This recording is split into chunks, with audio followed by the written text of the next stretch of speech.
Hello friends, study with मैंक के current affair session में आपका स्वागत है। ये current affair SSC, banking, railway, state PCS, CDS, CAPF, NDA और अदर कॉम्पिटिटिव एग्जाम आदि में सहायक होंगे। आज की डेट है 18 फरवरी 2022। तो चलिए आज का करंट अफेयर शुरू करते हैं। आज का पहला प्रश्न है, भारतीय सेना के deputy chief of army staff के रूप में निम्न में से किसने पदभार संभाल लिया है? Option A Ajay Kothiyal, option B Ajay Kumar Sharma, option C Santosh Kumar, option D Channira Ponnappa. यह लेफ्टिनेंट जनरल चन्नीरा पोनप्पा ने भारतीय सेना के deputy chief of army staff के रूप में पदभार संभाला। लेफ्टिनेंट जनरल चन्नीरा वंशी पोनप्पा को प्रतिष्ठित वज्र सेना की कमान संभालने का गौरव प्राप्त है। लेफ्टिनेंट जनरल चन्नीरा वंशी पोनप्पा कर्नाटक के विराजपेट तालुक के पिट्ठल गला के पास नंगला गांव के रहने वाले हैं। तो इसका जो सही आंसर होगा वो होगा आपका ऑप्शन डी चन्नीरा पोनप्पा। चलिए नेक्स्ट क्वेश्चन पे चलते हैं। क्वेश्चन नंबर सेकंड है, IPL franchise Kolkata Knight Riders ने किसे टीम का नया कप्तान नियुक्त किया है? Option A Rishabh Pant, option B Shreyas Iyer, option C Dinesh Karthik, option D Deepak Chahar.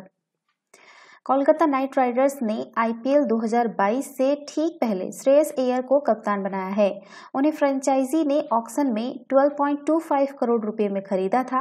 वे इससे पहले दिल्ली कैपिटल्स के लिए कप्तानी कर चुके हैं। अय्यर ने इस टूर्नामेंट में अब तक 16 अर्धशतक जड़े हैं। वे 196 चौके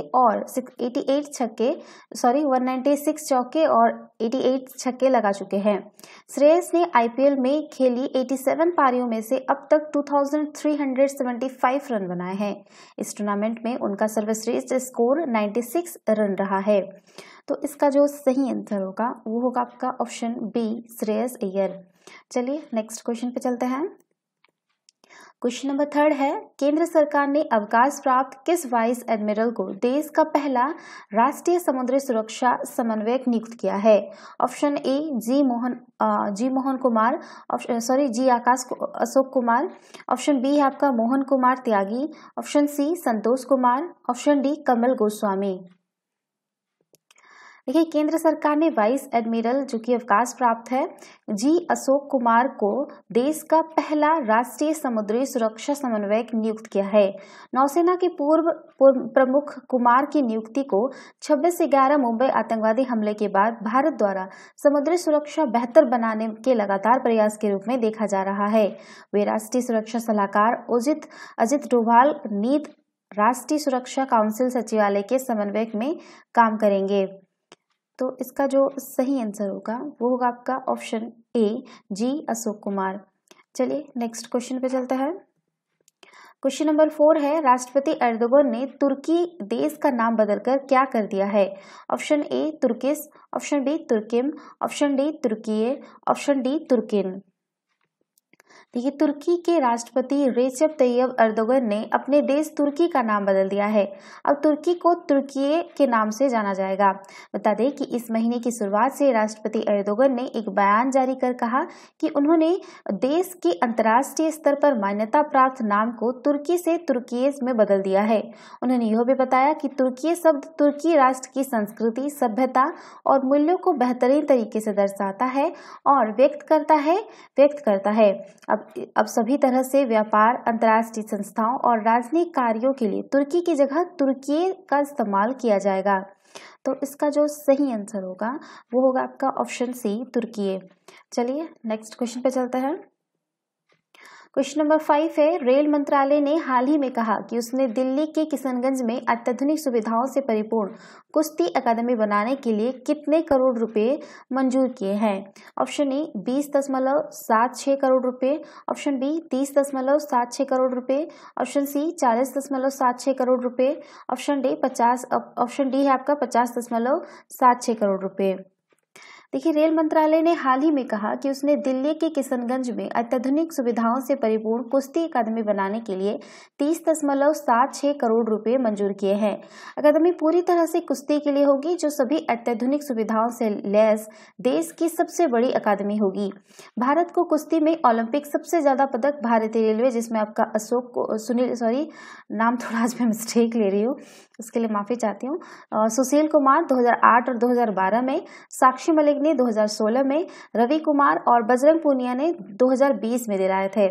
तो इसका जो सही आंसर होगा वो होगा आपका ऑप्शन बी, 30.76 करोड़ रुपए। चलिए नेक्स्ट क्वेश्चन पे चलते हैं।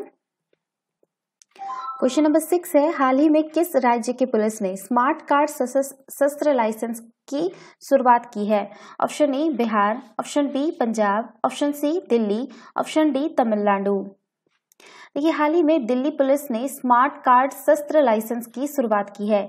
इसके साथ ही दिल्ली पुलिस इस तरह की शुरुआत करने वाला देश का पहला पुलिस बल बन गया है। दिल्ली पुलिस की लाइसेंस इकाई ने भारी भरकम शस्त्र लाइसेंस बुकलेट के स्थान पर स्मार्ट कार्ड शस्त्र लाइसेंस जारी करने का निर्णय दिया है।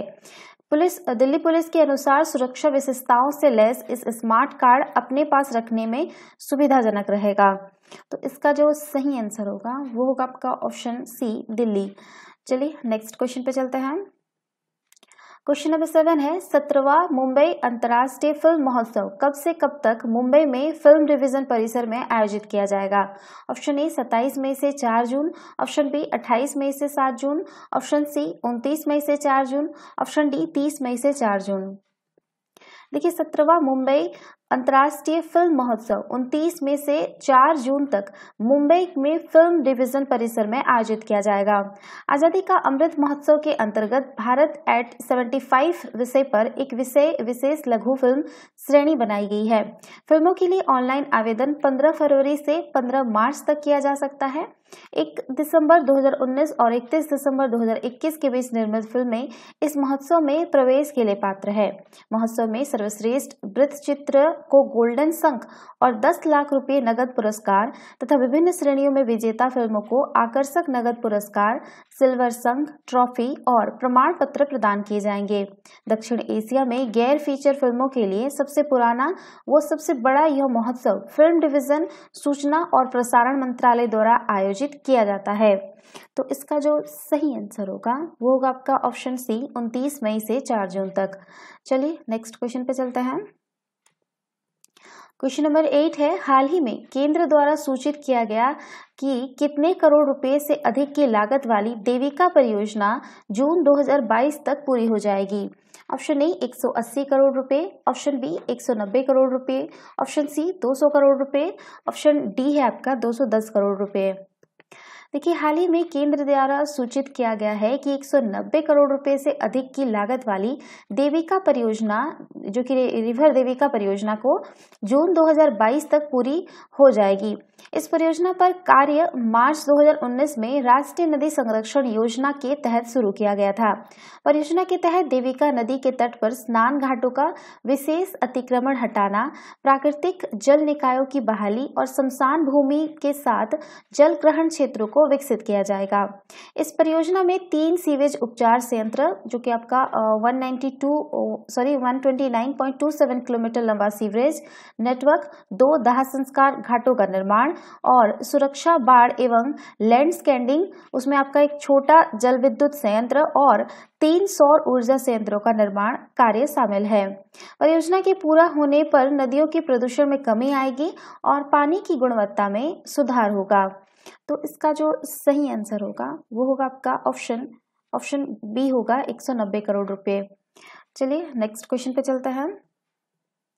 क्वेश्चन नंबर 9 है, हाल ही में किसने भारतीय प्रतिभूति और विनिमय बोर्ड के पास अपनी मेगा इनिशियल पब्लिक ऑफरिंग यानी आईपीओ के लिए ड्राफ्ट रेट हेरिंग प्रोस्पेक्टस यानी DRHP दाखिल किया है?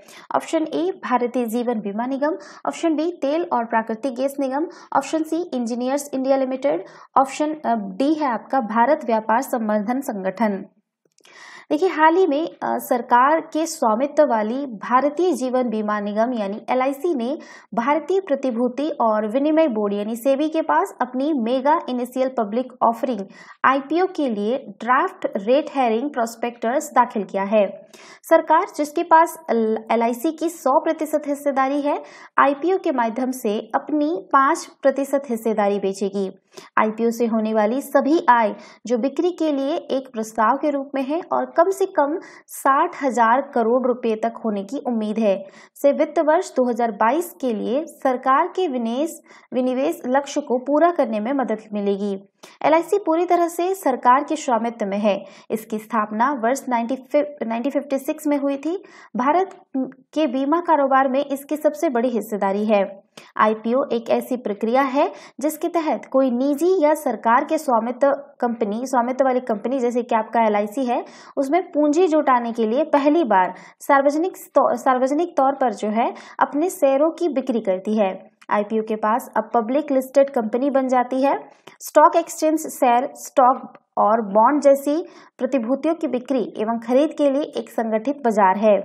और आपको बात करते हैं सेबी के बारे में, तो सेबी वर्ष 1992 में भारतीय प्रतिभूति और विनिमय बोर्ड अधिनियम 1992 के प्रावधानों के अनुसार स्थापित एक वैधानिक निकाय है। तो इसका जो सही आंसर होगा वो होगा आपका ऑप्शन ए, भारतीय जीवन बीमा निगम। तो ध्यान रखिएगा, जैसे ही ये IPO हो जाएगा, ठीक है, IPO के बाद जो है LIC अब पूरी तरह से सरकार के स्वामित्व वाली कंपनी नहीं रह जाएगी, ठीक है, फिर जो ये पब्लिक लिस्टेड कंपनी बन जाएगी। ठीक है, चलिए नेक्स्ट क्वेश्चन पे चलते हैं। क्वेश्चन नंबर 10 है, हाल ही में चर्चा में रहा इंडियन मेडिकल एसोसिएशन किस वर्ष स्थापित किया गया था? Option A 1926, option B 1928, option C है आपका 1930, ऑप्शन बी 1930, ऑप्शन डी 1932। देखिए, हाल ही में इंडियन मेडिकल एसोसिएशन यानी IMA ने दीक्षांत समारोह के दौरान हिपोक्रेटिक शपथ को चरक शपथ से प्रतिस्थापित करने के संदर्भ में राष्ट्रीय चिकित्सा आयोग द्वारा दिए गए सुझाव का विरोध किया है। IMA के अनुसार चरक शपथ आधुनिक चिकित्सा की दृष्टि से नहीं बनाई गई थी।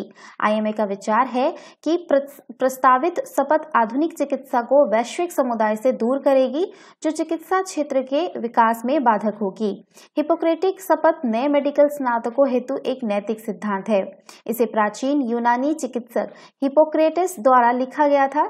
इस शपथ को वर्ल्ड मेडिकल एसोसिएशन द्वारा संशोधित किया गया था और वर्ष 1948 में जिनेवा घोषणा के रूप में भी प्रचारित किया गया था। बात करते हैं इंडियन मेडिकल एसोसिएशन के बारे में। तो इंडियन मेडिकल एसोसिएशन भारत में चिकित्सकों का एक राष्ट्रीय स्वैच्छिक संगठन है। यह डॉक्टरों के हित या समुदाय की भलाई को देखता है। वर्ष 1928 में इसे ऑल इंडिया मेडिकल एसोसिएशन के रूप में स्थापित किया गया था और वर्ष 1930 में इसका नाम बदलकर इंडियन मेडिकल एसोसिएशन कर दिया गया। यह भारत के समाज अधिनियम के तहत पंजीकृत एक सोसाइटी है। तो इसका जो सही आंसर होगा वो होगा आपका ऑप्शन बी होगा 1928। ध्यान रखिएगा, स्थापित 1928 में हुआ है, लेकिन बाद में इसका नाम जो है वो आपका 1930 में चेंज किया गया है, इंडियन मेडिकल एसोसिएशन कर दिएगा 1930 में। तो ये थे आज के करंट अफेयर। वीडियो पसंद आए तो लाइक, शेयर और कमेंट करना ना भूले। साथ ही साथ चैनल को सब्सक्राइब करना ना भूले। Thanks for watching. Have a nice day. Take care.